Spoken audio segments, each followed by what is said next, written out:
It's less than a week into his presidency, and Joe Biden's already facing his first foreign policy test from China. This weekend, two formations of Chinese warplanes flew dangerously close to its island neighbor Taiwan, penetrating the country's air defense identification zone. This is quite a provocation. According to reports, the first formation included 12 aircraft, several of which were capable of carrying nuclear weapons. In a statement responding to China's hostility, the Biden administration said, quote, "We urge Beijing to cease its military, diplomatic, and economic pressure against Taiwan and instead engage in meaningful dialogue with Taiwan's democratically elected representatives." Apparently, China was not impressed. The very next day, they did it again, this time with 15 aircraft.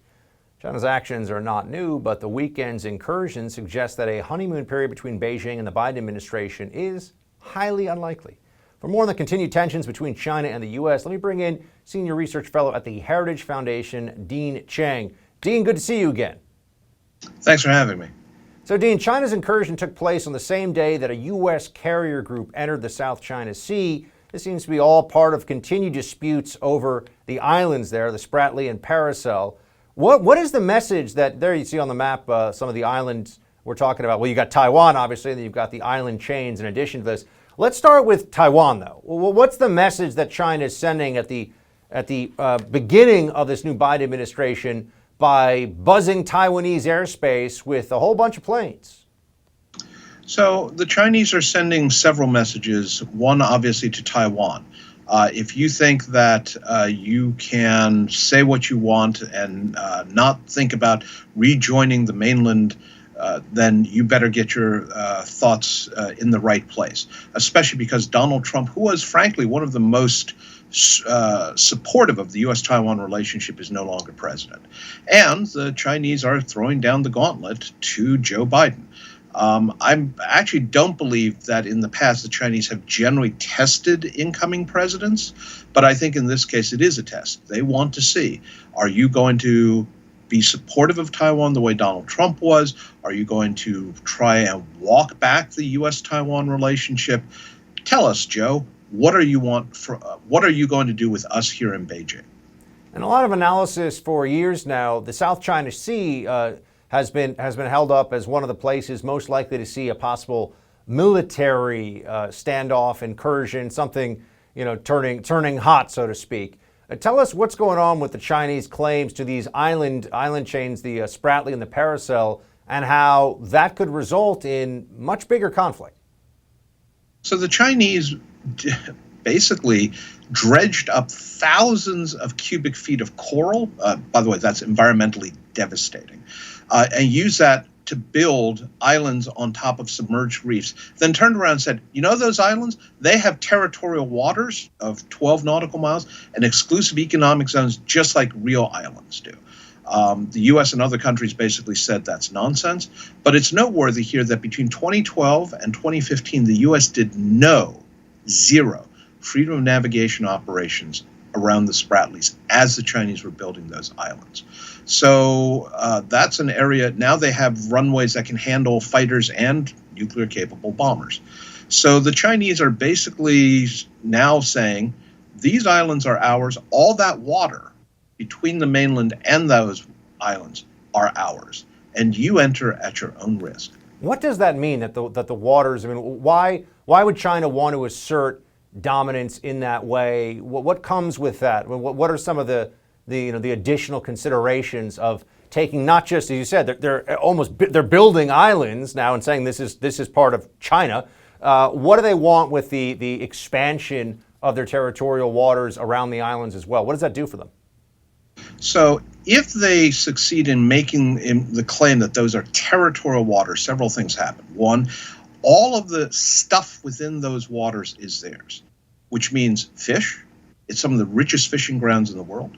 Oil, there's, we think, possibly oil at the bottom of the seabed in that area. It will deny the Philippines and Vietnam their own economic zones and access to that oil. The other thing is, if you take a look at that big island under the word China, that's Hainan. Hainan has China's newest spaceport. It has a ballistic missile submarine port. It has multiple attack submarine ports. It has a bunch of military runways. It is one of the most militarized pieces of real estate on Earth. If the Chinese control everything within that dashed line, they've created a buffer to protect all those valuable military assets from spying eyes and also possibly attack from, say, a Virginia or Columbia class submarine armed with Tomahawk cruise missiles.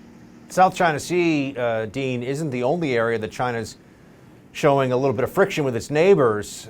This weekend, there were reports of another minor, this time, border clash between the Chinese and Indian armies. These are the two countries with the largest populations in the world. They both got nukes. What's going on over there toward the India-China border? It's really interesting that you bring that up because the Chinese are doing on land, on the China-India border, what they've done at sea. They have now apparently started building villages in the disputed territory where India claims a certain amount of area and China claims an overlapping amount of area. And the Chinese are saying, nonsense, we're building a village in our territory, helping to lay claim. As you note, these are two nuclear-armed countries. One of the things that during the Cold War, both the U.S. and Soviet Union tried very, very hard never to do, especially after the Cuban Missile Crisis, was to go in an eyeball-to-eyeball standoff because nobody wanted to risk nuclear escalation. China and India are in the same place, but China is basically saying, I'm willing to play that game of chicken. Now, what do you think they will do? What do you think the Chinese Communist Party will do if they don't get the kind of pushback from the Biden administration that they would have gotten, say, from Trump before him?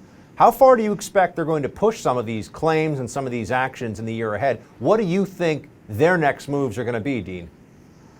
So I think northeast of the paracels on your map is an area called Scarborough Shoal. That's another Chinese claim. It's been very worrisome about would the Chinese build islands northeast of the paracels, which would really sort of lock down that entire territory. If the U.S. wavers in its support for Taiwan, I think we're going to see ever more brazen incursions against Taiwan. And I think that the Chinese are also going to be playing havoc in our cyber networks because they know that that's an area of vulnerability. And again, if they don't face pushback, if you don't punish them for their transgressions, they are just going to keep on pushing. Dean, always appreciate your insights. Thanks for joining. It's going to be a busy 4 years for you. Yeah, I'm afraid so.